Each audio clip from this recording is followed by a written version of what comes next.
And here we go. Well, good morning, everyone. Thanks for joining us for today's PRSA event. It's called Online Do's and Don'ts from Buffalo Web Experts. I hope everyone and their families are safe and healthy. For those of you who don't know me, my name is Mike Freedman, and I have the honor of serving as president of PRSA's Buffalo Niagara chapter this year and as moderator of today's panel discussion. Before we get into the program, I want to quickly thank our sponsors, 19 Ideas and St. Bonaventure University. We're very appreciative of their support. And thanks so much to board member Mike Barone, the owner of Straightforward Communications, for organizing today's panel. A few quick housekeeping items as well before we get started. Today's session is being recorded, so you'll have an opportunity to rewatch it if you think you missed anything. I know that I'm going to be jotting down notes feverishly, and I assume many of you will be too, but if you miss anything, we'll send you the recording. Please keep your microphone on mute when you aren't speaking, just so that we can keep backroom noise to a minimum, and take advantage of the interactions available on the chat window. You can start asking questions at any point during the discussion. We'll also have a time where you can answer that or ask them live to our panelists as soon as we get through the panel discussion. So to start off, I would like to introduce our esteemed panel, and we will start today with Michael Davern, who is the partner and CEO of Incept.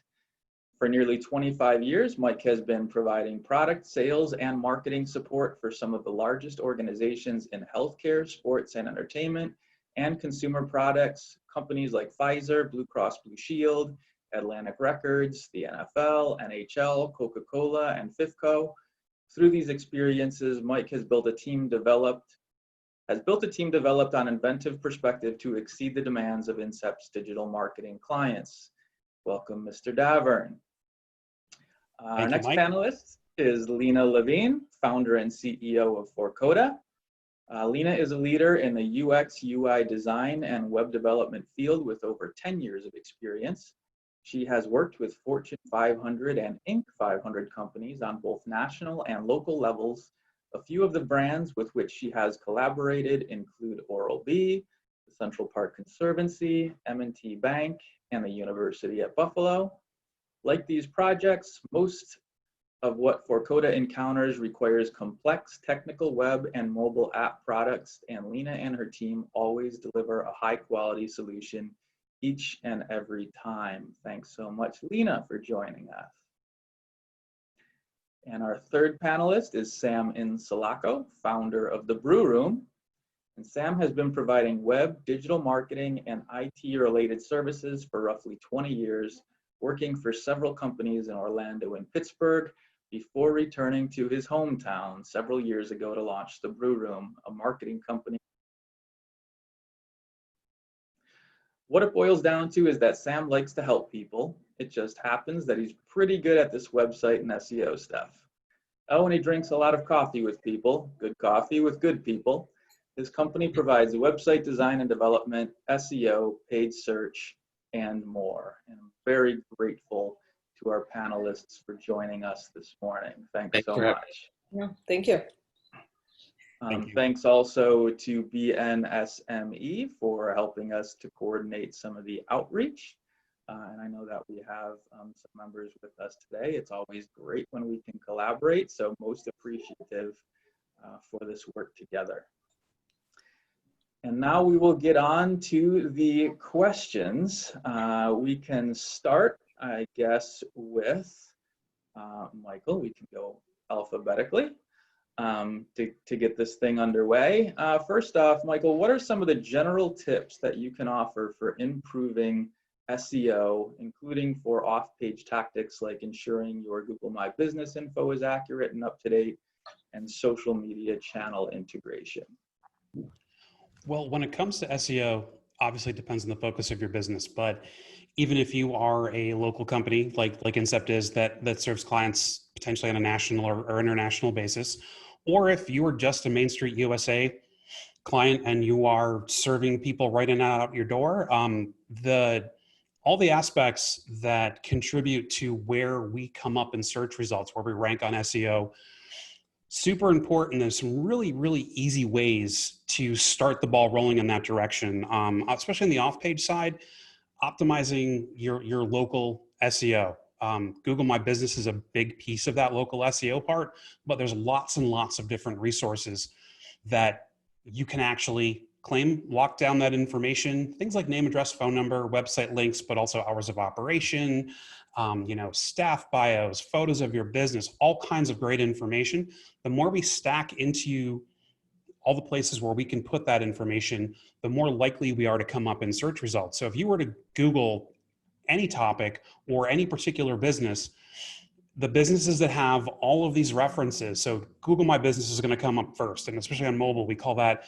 There's been a lot of different terms over time, but the Google 3-pack seems to be kind of the more current marketing trend, is that we want to show up in location-based search in those top 3 map results, which is what we're going to be rendered on both on mobile, but on desktop. But mobile is obviously the first place that more people are going to look for those, do those search queries. So we want to make sure we're showing up there, but then also we want to own all those listings. And if we're putting that information in the right place and someone's looking first for us by name, but then eventually by topic, we actually have a really good shot of owning every reference on page 1 of Google search. And we want to do that. We want to push our competition right out of the way. And for our clients, obviously, we want to do the same thing. So that part is extremely important. But then you get into the SEO piece on your website. Well, you know what? I would argue, and Sam and Lena can certainly chime in on this, because I'm going to give that segue and hand that over to them in a second, on what we're doing with SEO based on our website. Content really is king in everything. And there's an old acronym called EAT that we all use, and that's expertise, authority, and trust. We want to make sure that our website is checking those boxes. The more challenging piece is Google changes that on us often enough that it's not just set it and forget it. There's always work to be done. And again, the 2 other experts on the panel, I think, will probably be able to go in a little more detail on that. And I'm going to let them talk in a second, because I'm not going to hog this whole time from them for this question. You're doing great, Mike. Keep going. But when it comes down to it, all of those things are super important. But because Incept's focus is, we've got some very large enterprise clients, but we actually have a suite of tools that we sell specifically to local small businesses. And one of the secrets out there that a lot of places just haven't caught up with, a lot of businesses haven't caught up with, is that just by taking care of that off-page location-based SEO, you can own search and kill your competition, at least in terms of owning that particular piece. And your website, if it's really just a brochure for some back-end information, needs to be there because it's a part of the mix, but it might not be as important than maybe a company that's doing something more on a national basis and taking the time and effort to put a lot of content. And if you're going to make that investment in time, there's a lot of things you need to do it right. So I'm going to hand it on to my esteemed colleagues to kind of hopefully pick up from there. Yeah, I mean, I can certainly chime in on some of the SEO stuff. I mean, what you said is spot on as far as stuff that we address with our clients as well, because a lot of times they'll call us up and like, oh, we have a new website and we want to SEO it. And so we'll look at holistically where they are in the SEO picture. It's like, well, yeah, you have a website, and that's kind of like your only presence of where you show up on the internet. But there's all these other places where you should be paying attention to, especially as a local business, where we talk back to like the Google My Business stuff. Taking advantage of the tools that are available within Google My Business, especially if you're a local business, especially since they're free, is critical, especially if you're a local business. And right now, with the whole COVID thing going on and the tools that they're putting out there about like getting out your message, like here's our COVID message right now, and being able to you can post your products on Google My Business now. You can post your services. You can, like Mike was saying, like have your team members and stuff like that all out there.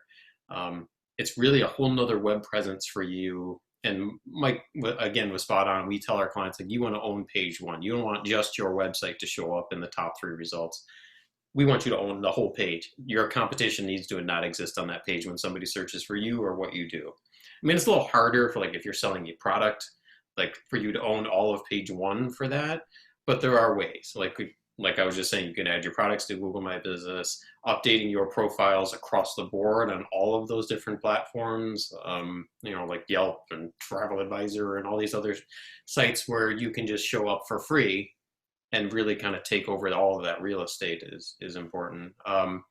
And then really it all works together. I mean, Google's looking holistically at you and it knows who you are and what your website is. And then it's looking at all these other references to your business. And if like your address is wrong over here and your phone number is different over here, but your hours are different over here, like Google's like, I think it's the same business. I think they're still in business.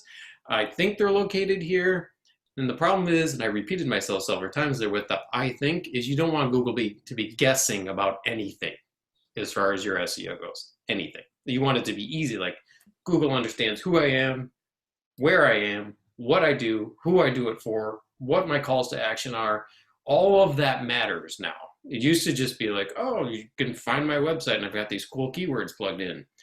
It is so much bigger and more complicated and, and harder to do these days on purpose because everybody could do it if it wasn't.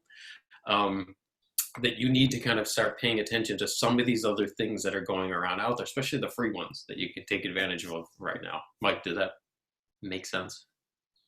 Mike's? Does that Well, and actually to piggyback off of what you were talking about, Sam, is that there's a lot of places that you need to be. And if the more places you are with accurate and consistent information, the more likely all of those things are going to rank up higher. And they're all free. They're time consuming to do it as well. So there's a lot of products out there with some automation that takes care of that for you. And then the only time you have to update it is if one of those pieces of detail actually changes. And I know we've used some of that with clients. We have an urgent care center client, for instance, in Southern California with some very big, heavy hitter, big budget competitors. We own page one because they have all the references connected, not only to their name, but to all the keywords that we've associated with what it is that they do and what they offer to the community.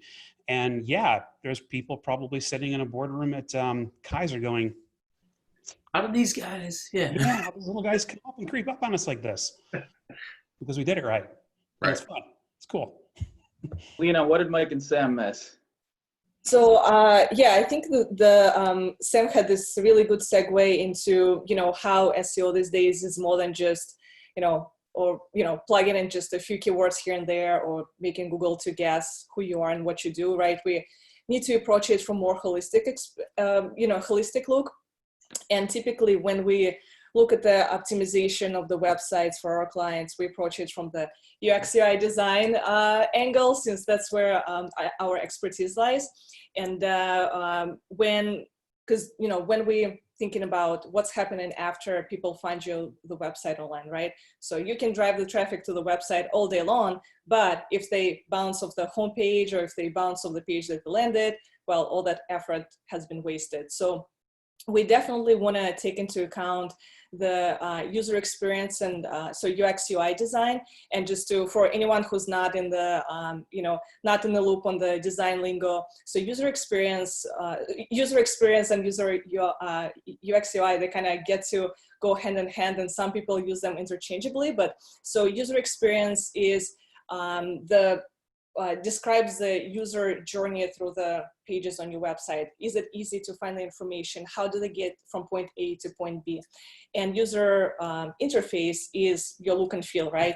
You can make it look pretty, but if it takes users 10 clicks to find that one article, I mean, you know, it doesn't matter if you have the best designed website, you're still going to have, you know, poor results. So, and that's, we start seeing the trends that companies start adapting more and more those best UX UI design practices in there, products, services, websites, mobile apps, because they start seeing the value that it generates. And there is this group called Nielsen-Norman Group, which is the world leaders in the user UX UI design research. And they conducted a study that showed that implementation of the best design practices can generate up to 135% ROI on the key performance indicators in the, you know, in the websites and the mobile apps.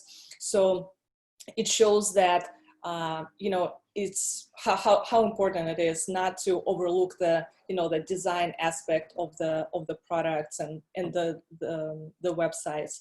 So just to kind of give a quick perspective on what are the most important things we need to look into from the user experience when users find the website and they find you online. So want to make sure that the bounce rate is low, right? So we want to make sure that users can easily find the information on your website and navigate to the place where that information might be. So want to make sure that the menus are correctly structured, that you don't have those, like that the information is, even if it's nested, it's easy to navigate and find it.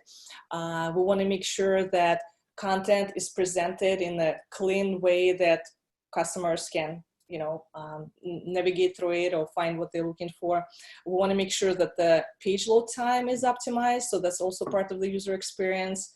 We also want to make sure that user retention rate is high, so that also positively impacts the Google rankings. So if Google sees that people spend a lot of time on the website, meaning your information is useful and relevant, so Google pushes you higher in the search results. So yeah, that's why it's important to keep in mind the design as well these days. Sam, Lena really did a nice job there. Oh, go ahead, Mike. I'm sorry, didn't mean to interrupt you, Mike. Go ahead, I'm sorry. Go ahead. Lena, the update on May 4th, didn't that throw UI UX right into the mix for ranking much more directly too? Oh, say it again? The Google update on May 4th pushed UI and UX right into the main. Makes sense. The importance. I always joke with, so I am not a designer by any means, and I always joke when I get a design from a designer that I need to implement onto a website and there's like things happening, then I'm like, this is gonna suck for SEO. But they're like, but it looks awesome. And then I'm like, well, we need to find a middle ground because that's what I do. And I love but hate the fact that Google is almost steering things more in my direction, of the SEO direction, but it makes sense because we're getting rid of some of those things that were distracting for users that, and for those of you who don't know, so Google is making, like I always talk to my clients for the past several years that like, just consider Google another user of your website. And so how is Google seeing your content? How is Google viewing it? How is it going to index it? And how is it going to rank it once it understands? And now Google's moving even more so toward being a user of your website, that it's trying to figure out what the actual user experience is of your site and if users will enjoy it. So are there big gaps of information, like big gaps, like on a mobile, like is there a big gap of white space and then the content shows up? Or is there things moving around that are like, I don't know what to do with this? Or, are buttons too close together? And like all this stuff that I'm talking about before, like, oh, there's all these things you need to do. Like it all starts to matter now. But this is one big thing. And I think it's really going to kind of take effect next year, but they announced it, like Mike was just saying about a month ago, that this is going to be a factor. And it sounds like it's going to be a pretty big one, because if you think about it, it's hugely important. Like once you get a user to your site, is this the site that they need to be on? And that's ultimately what Google's looking for, is like, am I providing the best search result to this user to get them the information that they need? Because if they're not, then Google's essentially not doing its simple job. So if you guys have questions, throw them at us about that stuff, but that's a newer thing that Google has announced, is like the actual user experience that somebody has on your website is going to be a ranking factor. So I do have a question about that. What are some of the ways that, for those of us who are certainly not website experts, but who help manage the back end of sites for organizations, are there adjustments that we can make? Some of the simple adjustments that we might be able to make without bringing in outside companies to help with some of those things? Mike, you wanted to start, or there's a lot of little things that you can do. So there's lots of tools out there. Google has their own tool, and when we talk about Google, remember that Google is stacked in Google's direction, right? So if we embrace Google, and it's little things like when, not just for your website, Mike, to your question, but also when you're making decisions about what you might want to be utilizing as a tool, where you might want to be putting information.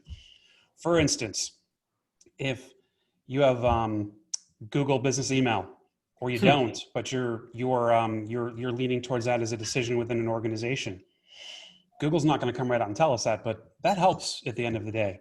Using Google Shop, if you sell products, is their answer to competing with Amazon. And even though Amazon is a behemoth, if you're putting information and product into Google Shop, you're magically going to rank a little bit higher. There's all kinds of things and all kinds of tools that Google has. Some of them are great, and well, some of them suck at the end of the day too. But if you're utilizing those Google tools and you're adding some of that in, and a lot of them are free. So if you go into Google My Business and just take a look at all the things that are available to you, kind of going back to what we were talking about, it's amazing how many tools are there that people just don't plug in and take advantage of. But then when you start trying to drive traffic to your website and get that referral traffic back and forth between, say, Google Shop and your website and driving that traffic there, it all is extremely important to consider. Then there's the rules that are out there or are coming up. So, and I'm going to probably let Sam get back on this in a second, is there's some accessibility compliance rules that are really, really easy to implement on a website. And if we don't do it for our clients and don't do it for ourselves, we're going to get in trouble. So there's also fines. There's also downgrading substantially of search results. For instance, if our website's not accessible, so we're not having an audio version of the copy. We don't have a way to make the copy on our website appear larger for someone who might have a visual impairment. Those are all really important pieces. And then when you look at, and I think I just lost my train of thought, unfortunately, but I was talking about all these Google pieces that were super important. We just want to make sure that we're following all those places. We stack for Google, but then what we can do on our own just to make sure that we're optimizing, run a speed test. There's things like, you might have a hosting solution that has this little button that you just turn on that says CDN on it. And that in theory is going to speed up your website, in theory, depending on your hosting solution. But that's called a content delivery network. What that is it takes some of the heavier pieces of your website and serves them from basically somewhere else. So the load time of your website's faster, which is a very important ranking factor to Google. And then when we talk about the user experience as well, we're not waiting for load time, because the last thing we all go to websites that don't load and we just bounce. We don't look at what's there. So little things like that really do an awful lot. And then it's also, Mike, it's content. So if you have access to a website that you are going to be working on the back end, make sure that you hit a cadence and frequency of getting fresh content updated and not stacking that content on the same place amongst different pages of your website, because that'll shoot you down in the rankings. But if you have unique content in different places and don't stack your keywords and actually think more about your content as more of a theme versus loading in keywords, and you silo your content into places where they belong on your website, little things like that go a long way to have a big improvement on ranking. Yeah. One, very helpful Google tool that you probably all have access to if you're using Google Chrome is Lighthouse. And then Mike was kind of hinting at this a little while ago. If you right click on any web page of your website and hit inspect, if you're using Google Chrome, there should be a little tab that says Lighthouse. It used to say audit, but they just changed to say Lighthouse because that's the name of their tool, and it was a separate website as well. But you can hit generate report, and there's options, so you can show me what it looks like on mobile, which is probably what you should do, because Google is a mobile first index now search engine, meaning they're going to look at your site on mobile to determine how you rank everywhere. But anyway, generate your report in Lighthouse for any page of your website. Matter of fact, if you publish a new blog post today, right click on it once it's published, hit generate report, and it'll tell you how fast it loads, what images are too big, like if there's errors, if there's problems with it, you'll see them in there, and it'll give you ideas. So like when you asked Mike Freedman about like what are some things you can do, like the image thing is a huge one that pretty much everybody has a problem with. It's like they upload 3 megabyte images for the featured image of your blog post. Do you know how long it takes a 3 megabyte image to load on like a 3G connection or on a phone? So you always have to be thinking about a user on a phone that's not hooked up to their home network or to their work network. You have to think they're using AT&T or Verizon or whoever right now to download this web page. And that's what this tool will do. It emulates that and tells you it took 13 seconds for this page to load, which is not good. So, and then it gives you suggestions like, here, do this, do this, do this. Some of which, and I'm pretty sure we're talking to a bunch of content writers here. So like not a lot of people who have access to web code. Some of this you should be able to do. The images, I would think for sure. There's a couple, like, first of all, if it's 5,000, pixels wide on your image, you don't need it to be that big. How wide is your website? Is it 1,500 pixels wide? Downsize it to that maximum. And then there's several tools for image optimization, which basically you just plop your image on it and it downsizes it for you with pretty lossless quality. I use JPEG Mini Pro, and then there's a thing called Squoosh.app. I don't know if you've ever tried this one. It's a browser based, but it's SQUOOSH.app. If you drop an image on there, it shrinks the file size significantly in most cases, and then you can save it again to your computer and just upload the smaller size. So it'll take like a 500K image and drop it down to 100K. So obviously that will load a lot faster than a 500K image. Make sense?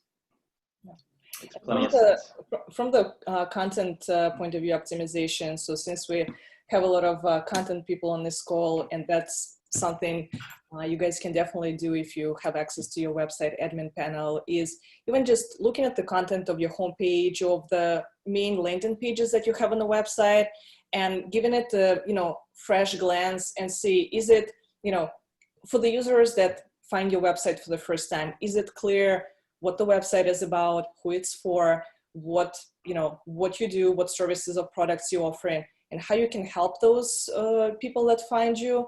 That makes a huge difference as well. And over the last few recent years, the trend is to reduce the amount of the content on the homepage and lead more with visuals and more kind of like punchy snippets of the content versus just the pages of the text, because people, once they see it, they just leave the website. So making sure that it's clear, organized, easy to skim through, that there is one main call to action, because it's also one of the most common problems that we're seeing among our customers. They have a lot of stuff going on the same page. Everything has the same priority. You don't know where to look. Everything is fighting for the attention. So identify what's the number one message you want to send to your visitors, and then everything else you can stack below it, or in terms of the hierarchy of the content on the page, you can reorganize it in a way that flows better and it's easier for the people to scroll through. So we always want to place the most important piece of information, content, at the top, that users can find it right away, and you can send them to the next page that you want them to go to. So yeah. To chime in for a second, Google Analytics is also an awesome tool. It's an intimidating place if you've never been there before, okay? Lots and lots of stuff and a lot of crap that we don't even need. But what you can see in Google Analytics, let's see that Lena was talking about bounce rate earlier. Let's say you've got 4 pages that are getting the most clicks within your website, the most traffic coming in from there. And you have a particular page that has a really high bounce rate. The bounce rate's like 85% or 90% or something. Well, this is what it means. You got me there and I was interested in that particular topic. And then I went there and whatever it was that I was expecting wasn't happening. So what you can actually do, even if you don't have someone working on that side for yourself, it's pretty easy. And it's not like, let's sit and get into analysis paralysis and not do anything, because what'll end up happening is that page is going to go deeper and deeper and deeper into a hole. Even if you try to fix it, you want to get on top of that and take care of it. Change the content up. Look at what's working. Look at how your content's structured on your other pages and try to mimic that if you can in that particular piece of content, and then watch. And if you see that bounce rate come down, yet you're still ranking up there, that particular page, the content is important to people, you've just fixed a problem that you can likely take care of on your own without, well, paying someone like us at the end of the day. And there is a really cool website called Mouseflow, which allows you actually to see what users are doing on your website. You just install the snippet of the code on the website, and like you get, with a free account, you get, I think, up to 100 recordings a month. So you can see what people are doing on a page, and it gives you even little warnings when somebody is, you know, cannot navigate away from the page, or they're frustrated with something on the page. So you can actually pinpoint what the issue is if you have that one of those pages that has a lot of traffic but also has that high bounce rate, which is, so in my mind, this tool is amazing, but also a little bit creepy, because you never know. When you're on the internet, you never know who's watching. So yeah. And there's there's some free trial software out there. There's some software that's always free, and then some software that's typically a pretty low monthly investment. We actually have used a company called MarketGoo with some of our clients. And that's sort of I don't remember how much, it's maybe like $30 a month or something. It's really affordable. And what it gives you is, based on everything that's being updated all the time with Google, it's giving you tasks to perform on the content on your site. If you follow that along, even to a cursory level, you're going to see improvements on all those statistics and all that interaction with your website as well. So it doesn't have to be go pay a firm tons of money, but I mean, we'll all take your money, right, guys? But you know, at the end of the day, there are a lot of DIY tools out there, and you don't have to be a coder and a web developer to get the basic concepts that some of these tools that are very user friendly out there that you can take advantage of. One more free Google one, which gets into a little bit more technical of things, is a Google Search Console. So if you have Google Analytics installed on your site properly, you can pretty much automatically get Google Search Console hooked up to your site. And what that does is, I don't know if you remember back, but Google took away the ability for you to understand what users are actually searching for when they land on your website. This gives you the information back. Plus gives you a lot more information. It'll tell you if there's errors on your site. It's kind of a technically, they used to call it Google Webmaster Tools, but now it's Google Search Console. We use it constantly for our clients because it tells you really how you're performing on Google. You can see exactly what search terms you are showing up in searches for, how many times you got clicked for it, and what your average search ranking is for that term. And then you can download a spreadsheet and analyze the heck. I don't know if you guys, there's any data people in here, but you can analyze, give me the last 6 months worth of information. It gives you a spreadsheet. It'll give you all that information I talked about. It'll tell you what the landing page was that they landed on.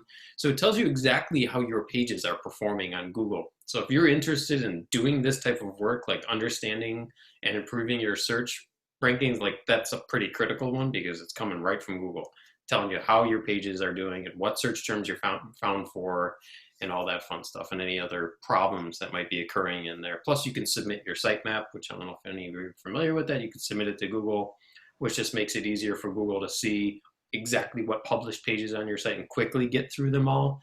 If you already have a problem with the navigation of your site, like, hey, if there's some pages you just can't get to on your site, because you're not linking well to them, or it takes 10 clicks to get there, Google will tell you that. Because it's like, hey, it's in the sitemap, but it's not in your content.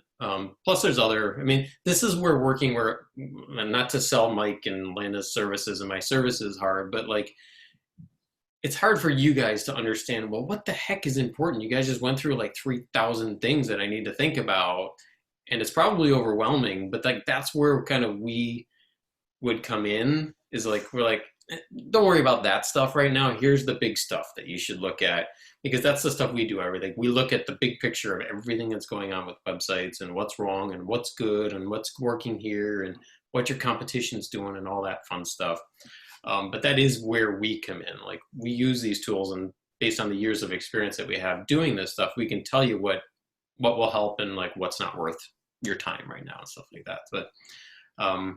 But I think Mike Freedman, I think both Mike and Lena have mentioned a few things that kind of led us into that cannibalization topic that we had brought up. You know, Mike was talking about siloing your information, and Lena was talking about, you know, getting the message across clearly about what this page is and stuff like that. So I'm not sure if we want to segue into that at this point, if you had something somewhere else you wanted to go.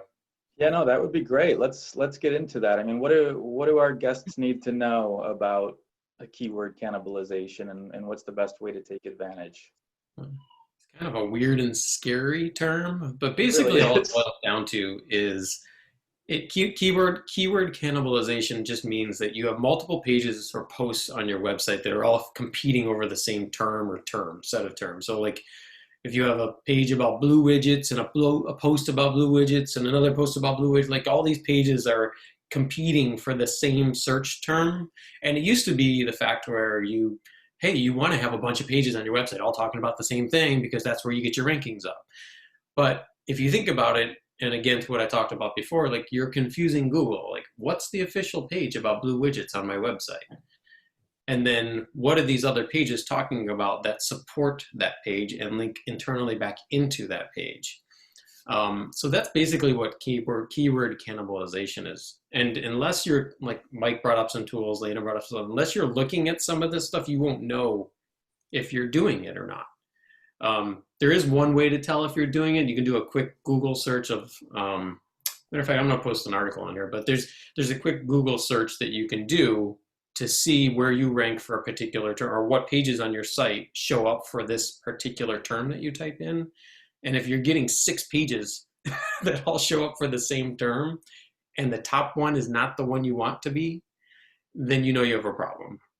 I mean, we have paid tools that'll tell us like, hey, you're cannibalizing this content, you're cannibalizing this content, but that's a quick and easy one. And I'll share a link in the chat here that shows you that. But I don't know, Mike, Elena, if you guys want to chime in on this at all.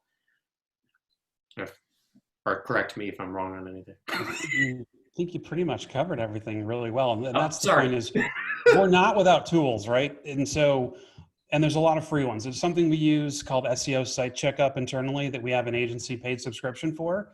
But you can go to SEOsitecheckup.com, and I'll throw that URL in a second. And I believe they still have a free monitoring tool as well that you can just get a superficial view. And actually, even though I'm not a HubSpot agency, HubSpot has a lot of free tools where you can get some superficial look at how certain things are performing as well. And really what we do a lot of when we're going to, especially skeptical clients who don't get what it is that we're trying to convey, is that we'll go and look at all of these multiple places, including Google's own sources as well, and show them how consistently they're either awful or great across all of these tools that are out there to analyze, which then just lets us kind of go beyond that barrier of, well, are you really trying to sell me something I don't need? Well, everyone's telling you this is your problem and this is where you're excelling. So let's work on everything and optimize it. So there's lots and lots of places, but I'll throw that URL for SEO Site Checkup in here as well. Thank you. Lena, anything to add before we get on to one more question? I'm good. Okay, I'm gonna present one more question for the panel because I want to make sure that we have enough time for some Q&A from our attendees. What do we need to know about accessibility and privacy laws, especially in the US, Canada, and Europe, and the need for SSL certificates? Anyone want to chime in on that? Sam wants it. I can see it in his face. You go ahead. Lena wants it. I can see it in her face. Oh man, putting me in the spot here. I can talk if you want. I don't have a problem talking, Lena. So yeah. You go for it. I'll add. There's when it comes down to, like, I'll start with the SSL certificate. It's pretty simple. Google has a rule that says you have to have an SSL certificate in a secure site. If you don't, you get the red line warning, and people aren't going to go to your website. It's super simple. There are vendors out there who sell SSL certificates. What I highly suggest is that most reputable hosting solutions just have an SSL certificate that comes along with it. Sure, if you bought one a long time ago, if you want to bring it along with you, a lot of solutions will let you do that. But at the end of the day, it's just a given. So that's a box. It's like, it's like pulling the handle and opening the door before you walk through it. It's that necessary and obvious. You're not going to get through the door if you don't open it. So an important thing, though, when you install your SSL is to make sure you have your elements on your website that are pulling from SSL. Otherwise, your certificate doesn't work. you'll still get the error. And with one of those, that is like, you know, with all of those out, all of us out there who work in that world, I'm not going to speak for you guys, but if someone has a question about getting their SSL certificate installed properly, we're happy to help you. And it's not going to be something that unless we're opening up some huge can of worms that we weren't aware was there, we can take care of that very quickly and easily. And I know that we don't go after charging people for that little bit of help. It's easy for us, so we can certainly help everybody out on that side. With the rest of it, with accessibility, there's a lot of rules, and a lot of them are very consistent, but some of them kind of compete against each other. So I know that when we're doing sites, and there's going to be different opinions out there about what I'm about to speak to, but we kind of go to the standard of the GDPR standards and California's new privacy standards. By making sure we're covering those two ends, we feel comfortable with our clients. And that's the European standard, Mike, that you were referring to. Sam and Lena, anything else on that? So a little bit on the accessibility stuff. So that again is a bit of a, not a bit of, it's exactly a usability thing. So hopefully nobody in this group has been sued. There's lawyer groups out there that just go and look at websites and see if your website is accessible or not, which means that it's easily viewed for people who use screen readers or people with visual impairment. And there are laws now about that. We have an agency tool that we use that basically for any WordPress site, you plug it in and it will convert. It gives you a little icon. As a matter of fact, I think I have it on my website. If anybody wants to play with it, there's a little handicap icon that appears, and they can click that and like, all right, I want to convert it to black and white, or I want to do higher contrast, or I want to make the text bigger. Basically, it automatically converts your website for you to comply, and it gives you a statement, like a written statement guaranteeing that you are in compliance with the ADA standard. Doing that programmatically without something like that is actually kind of hard to do, and most websites probably fail at it and technically could get sued. It's really kind of a crappy thing that people are doing. But if you think about it, you might want people who with visual impairment to be able to use your website and to be able to use it easily. It's not to say that they can't and that it won't really work for them. But some of the things that we look at as SEO, so like things as simple as title tags and alt tags on images and broken links and all these on-page types of things, if they're not done properly, a screen reader for a blind person or a visually impaired person won't work right. They won't understand what your content is. And so that's kind of how the accessibility stuff works. And as SEOs, and I'm sure Mike can speak to this too, we fix that stuff anyway, usually when we fix sites and we work on sites, but you can quickly see, and you can, if you use some of these tools, you can quickly kind of like, hey, just make it accessible. It doesn't fix your title tags and stuff for you and some of those other things, but it will, adjust your fonts correctly. And if it needs to change some spacings and stuff like that, it'll do that. So I can help people out with that if you want to link or learn more. You can play with it on my site, theBREWROOM.com. There's a little icon, just click around and mess up my website. It doesn't actually change your site, it just changes the view that people have when they're viewing your site individually. And what you're using on your site is, when we build WordPress, is what we're putting on for all of our clients when we're putting up a WordPress site. And it's really a simple process to get that plugin turned on. So the other point, I guess, would be that there are other tools out there too. So we have to not forget about the user experience, because there are some of those tools out there that aren't as great, that check the box, right? And it helps. We don't get a downgrade in ranking eventually with Google for all that, but they don't work very well. So then the user experience is still no better. So we want to make sure we're checking the box and having a positive impact on the end user experience as well. Yeah, and it's something, the ADA compliance, something that has to be reviewed on a quarterly basis. That's something that we do for our clients, just to make sure that they still, remain compliant, because sometimes they might go and upload something on the website and that, breaks something, or it wasn't picked up correctly. So want to make sure that it's, they're still compliant and doing a good job at it. So yeah, like you guys mentioned previously, it's not once and done, but you have to constantly keep an eye and monitor what's going on your website. Excellent. Thanks very much. I want to take a few minutes. I know we have about 12, 13 minutes left in our scheduled time, so I want to make sure that we give appropriate time to the people participating today to ask their questions. And I see that Sherry just posted one in the chat window, and Sherry is wondering if there is a tool to check or add accessibility to a website that's free, maybe other than the one that you mentioned for WordPress sites.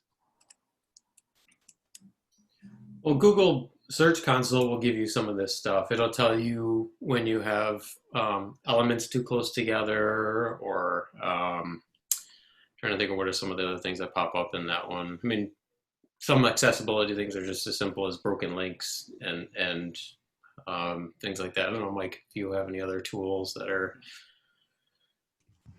like a... Pretty much, I mean, it's Search Console. When you're talking about, it depends on how your website's built, right? So if a lot of the people here are content writers and things, chances are you're working in a website in an environment where at least there's a relatively simple way for you to get to the place you need to go to do the work that you're doing on your websites. Inherently then likely you're built in an environment where there might be, and it depends on the environment you're built in, an app, a plugin, there's different terminology used for those places that a lot of them are actually free. You can get a free tool that works just fine. That's usually that you're going to lean back on whoever might have developed your website to make sure that's turned on properly. And that's one thing. Like WordPress is the most popular place in the world for websites to be built, and it gets a lot of flack too. And what it comes down to is that those tools we turn on, oftentimes they're either competing with each other, which has a negative impact on our site, or they don't get updated, and then they stop working the way that they were supposed to. So it's a matter of, kind of, again, it's not set it and forget it. It's something that you need to evaluate on a regular basis. It's not just something like an ADA plugin tool. It's all the tools you've got on your website that you might be using. And you should then stay right with everything that you need to not only be compliant, but again, looping back, a lot of these tools are free. And there are companies like, Accessible, I think is one that's out there profiting quite a bit on ADA compliance right now. They offer a lot of tools, but sometimes what they're selling to you, you're not going to use all of it, but you're paying for all of it. Mm-hmm. So it's about just evaluating and making the right decision for what your needs specifically are. Lena, anything to add? About ADA compliance? Yeah. Let's see. I think we covered it pretty well. Okay, well, then maybe you can answer this question for us.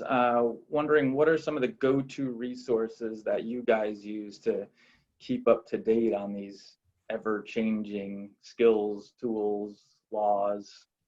Are there any websites that you go to, e-newsletters that you subscribe to that could help our participants out? I religiously follow Forcoda in the brew room and learn everything that I know from there. Good. I'm not posting enough then. Well played, Mike. Search engine land is a good one. If you're interested, it's going to be a lot of search engine talk, so get used to that. Search engine land is a big one that I use.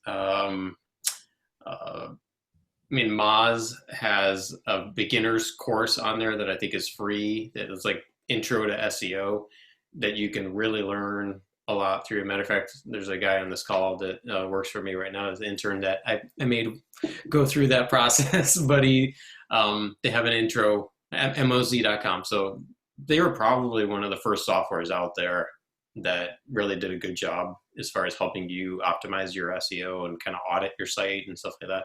They are a paid tool, but they do have a free learn SEO kind of course on there if that's something you want to get started with. But I use all sorts of stuff. SEMrush, the Yoast blog. What else? What do you got, Mike? Well, one great resource, and I suppose outside of looking for jobs, is really LinkedIn. So if you're following even the companies with all these tools that are out there, they have tons of great content because it would make sense, right? Like an SEMrush, for instance. If you're following them on LinkedIn, you're going to get great content that's going to keep you up to date. Actually, there's a company, it gets more into the paid ad side, a company called WordStream. WordStream has fantastic content out there. And when you're looking at trends and trying to just kind of keep on top of it, there's just maybe starting with a few and then expanding out is the way to go. And that's kind of, I guess, the dorky side of me is I'm not a website developer. I have website developers who work for my company, but I don't read for pleasure, I guess. My pleasure reading is industry articles and content. And so I just absorb everything I can, whether that be on LinkedIn or whether it be subscribing to an email newsletter in general, because we're in such a mobile first world. Mobile Marketer is a great place to get some information. They send a weekly email at a minimum. You can subscribe and change that. But it's not just, hey, what does Google care about? It's what are big brands doing, right? And you can play catch up with something that's working really well with companies who have much deeper pockets than we might and our clients might. And if it's something they're doing for a while, there's a good chance it's working, and you can try some of that for yourself as well. There's just, it really is, that's one thing we're not without is information. So I think I'm trying to think if there's anything that just stinks so badly you'd want to avoid it. More than what else is out there. Do you guys have any? The GoDaddy blog. Don't follow the GoDaddy blog. Don't do anything. Oh God. Unsubscribe to the GoDaddy blog. Yeah. That's what you recommend to your GoDaddy and have a competitor. WordPress site. There's lots of other solutions out there that are going to work a lot better for you. Yeah. Yeah, I found a lot of useful info on the HubSpot blog as well. They do they post a lot about content and converting, like conversions, like conversion optimized content. Neil Patel blog is really good. I mean, that guy is just cranking out content like crazy too. And I've been following this blog from this some marketing firm called tactical.co. They do have a lot of good growth hacks, which they give you like those snippets, kind of like try this, try that, again, like to optimize your like conversion rate on pages, the type of stuff. So yeah. I just posted one more. I was kidding. That was a joke. What was it? Sorry. Don't forget Gary V. That was a joke. Yeah. I just posted one link though in the chat. This guy is an SEO genius, and like all of his content, every time he posts something, it ranks #1 for whatever he wrote it about, because he goes in such depth of research on the stuff that he's talking about. Some of it might be overkill for you, but it's really interesting. He's got graphs and information, and like, here's this thing that we researched and we looked at 10 million websites and think, but like, and like, wow. But he doesn't bombard you with stuff, but everything he posts is amazing. Like, it's all very, very, very good, very well researched content. Backlinko.com. Huh? Subscribed. Yeah, he's like, I mean, I shaved my head just to look like the guy.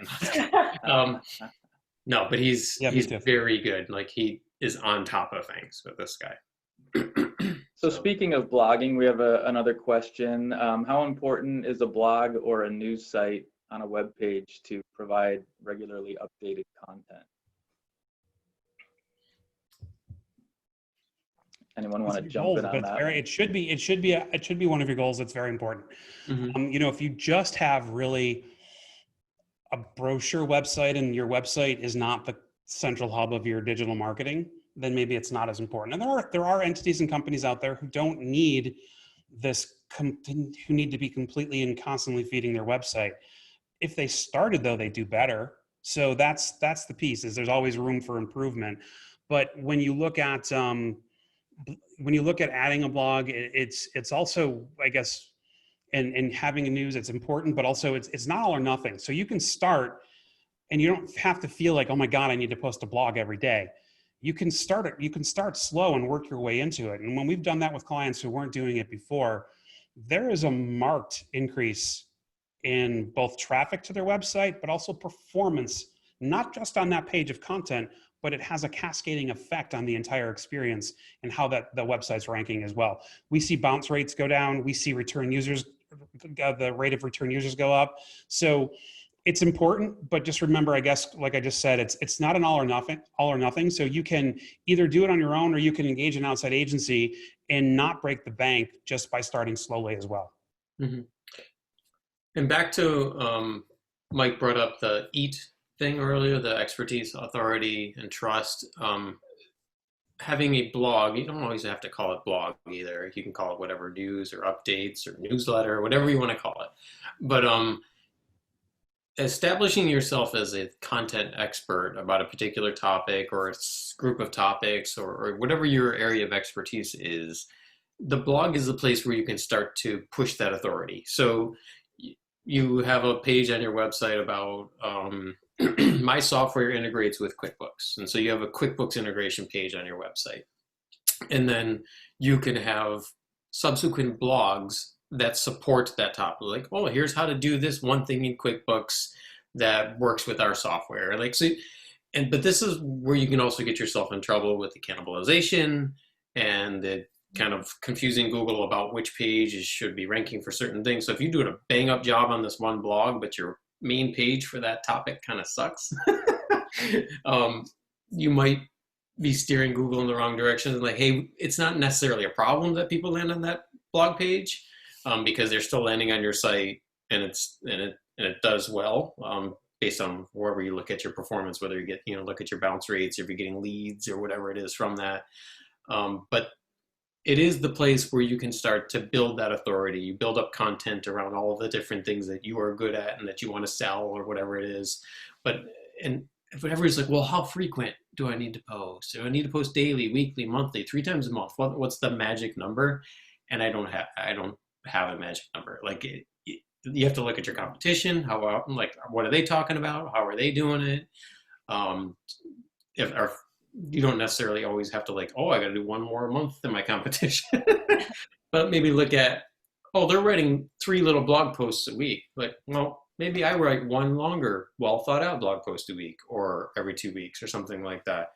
But it just, putting kind of your SEO thinking cap on, like what can I do if I can't do 3 posts a week? What can I do that is better than what these other people are doing? Yeah.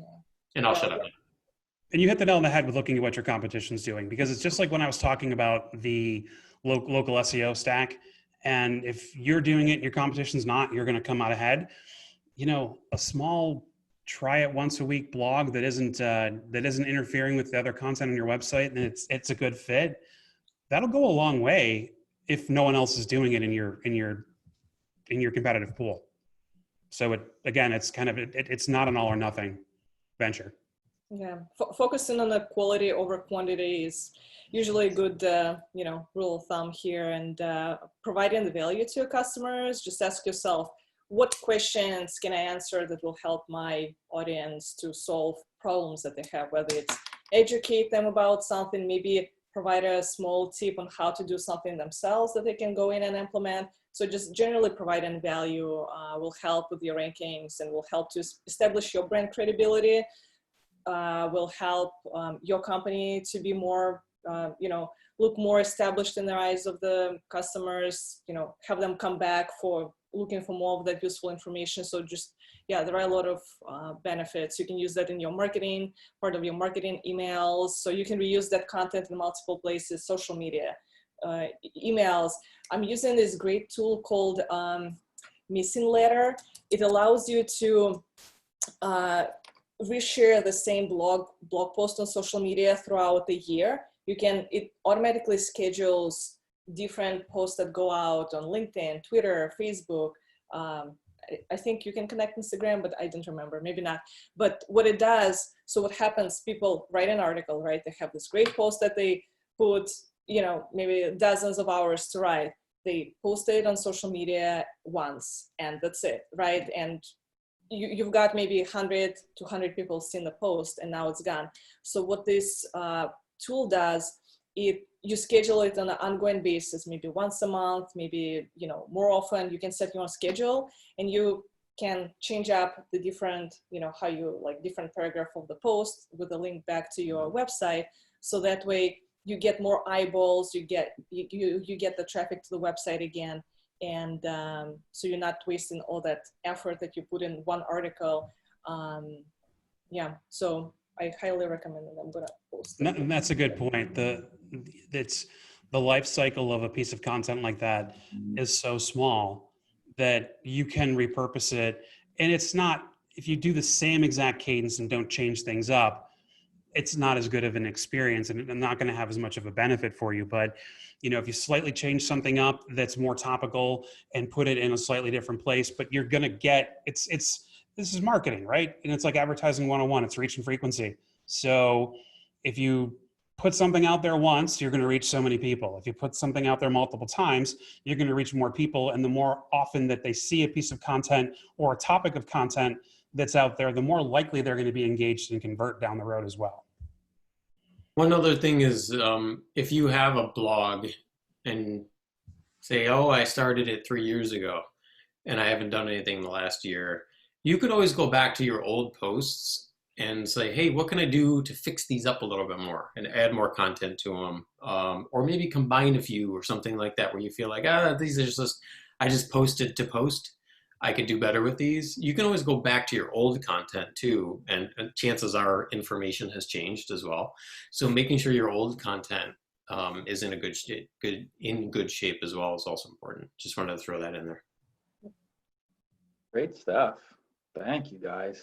I know we're right past 1 hour, which we told people we would have an hour session today. So I just want to thank you all very much, Lena, Mike, and Sam especially, for the time, for the insight, for offering a wealth of resources and tools. I know that my afternoon now is going to be spent clicking on links and signing up for e-newsletters. So I'll apologize to my boss ahead of time, but I think that these are all very valuable and we really appreciate it.